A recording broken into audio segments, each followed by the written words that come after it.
A very warm welcome and namaste to all my viewers.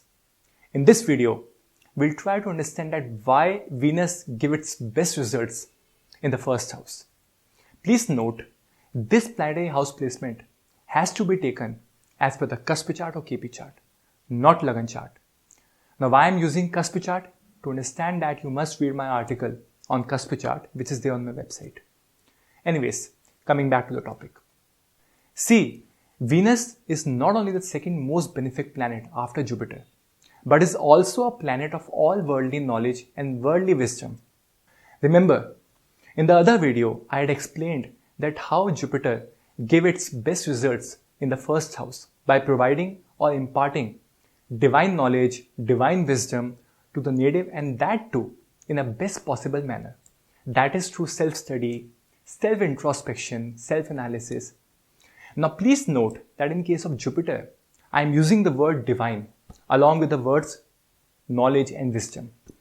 And in case of Venus, I am using the word worldly along with the words knowledge and wisdom. In short, all the knowledge which is needed by us to sustain or survive in this world is governed by Venus.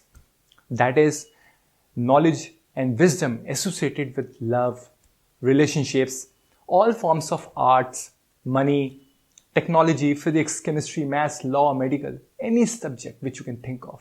All sciences, everything falls under Venus. I know you all must be thinking that, Nikhil, if all knowledge falls under Venus, then what does other planets stands for? See, understand like this.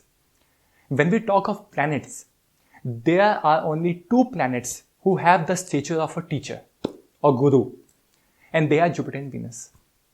This does not mean that other planets does not have any knowledge, but it only means that only Jupiter and Venus are permitted to impart you knowledge and wisdom on worldly and divine levels. Saturn though has all the knowledge which Jupiter and Venus have, but his role is only to give final judgment in the lives of humans. Saturn is not here to play the role of a teacher. He is a justice maker. Sun also has all the knowledge which Jupiter and Venus have, but his role is only to rule or play the role of a king in the lives of humans. Sun is also not here to play the role of a teacher. Mercury only provides intellect to humans. You can use that intelligence for any purpose you like. Mangal, Mars, only provides logic, energy, etc. to humans. You can use that logic, energy for any purpose you like. Moon only represents your mind, imagination. You can use that mind or imagination for any purpose you like. Crux of the matter is, whatever knowledge you want to acquire, that can be given to you either by Jupiter or by Venus. As they are the only official teachers, note my words, only official teachers. Basically, I wish to mention that all worldly knowledge in any area or any field falls primarily under the scope of Venus. But if the person wants to gain complete command over that knowledge, then completion is never possible without the involvement of the divine. Hence, last stages of learning in any field, that is stages when the person realizes the presence of divine in that subject, falls under the scope of Jupiter.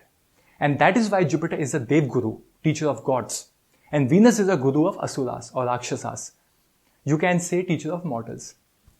Here you also need to understand that no learning or knowledge in this world is complete unless it is gained through self-analysis or self-introspection. Even if the world's best teacher imparts you some knowledge, still you will never be able to use that knowledge efficiently unless you yourself have practiced those concepts, rules, right? Crux of the matter is, if you wish to master any knowledge of Vidya, then you need to link yourself with that knowledge through self-study. Now, first house represents simply your own self. Hence, Venus here will impart all his worldly knowledge and wisdom through self-analysis. As a result, the person is not only knowledgeable, but can also use that knowledge efficiently because of what? Self-analysis or Swadhyay. Of course, holistic analysis of the chart is essential before giving any prediction. You all must be thinking that why Nikhil is not talking anything about the sign which Venus should occupy. So friends, if Venus happens to occupy its exaltation or own or friendly signs, then obviously that would be an added advantage. But you all must keep one point very clearly in your mind. That is, bhav placement of planets holds much more importance than any other factor in astrology.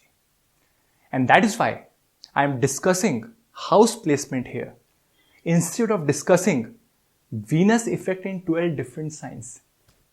Here, for your information, people like Emperor Akbar, Emperor Ashoka, Great Genghis Khan, Queen Elizabeth, Emperor Vikramaditya, Emperor Qianlong, King Muhammad Ali Pasha, Sultan of Brunei Mr. Hassan Bolkiah, Royal Al-Walid bin Talal, Emperor Kublai Khan, and many other top-notch leaders, kings, emperors have their Venus in the first house, as per the Kaspa chart.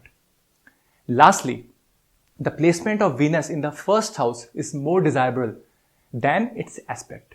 That is, the placement is always more powerful than aspect. Thanks for watching and namaste once again.